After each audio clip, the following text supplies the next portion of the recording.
সম্প্রতি একটি কনসার্টে ইমনকে বাংলা গান না গাওয়ার অনুরোধ করেছিলেন এক শ্রোতা। তার কড়া জবাব দিয়েছিলেন তিনি। আবারও সেই ঘটনার পুনরাবৃত্তি ঘটেছে রাজারহাটের একটি কনসার্টে। সেখানেও গায়িকাকে অনুরোধ করা হয় বাংলা গান না গাইতে।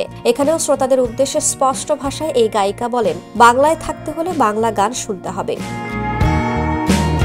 এদিন ইমন চক্রবর্তীর পারফরমেন্সের সময় দর্শকদের মধ্য থেকে কেউ তাকে বাংলা গান না গাওয়ার অনুরোধ করেন। এর জবাবে গায়িকা বলেন, জোরের সঙ্গে বলছি, আমি বাংলা গান শুনবো না। এটা অন্য কোনো জায়গায় হলে চুলের মুঠি ধরে ক্যাম্পাস থেকে বার করে দিত।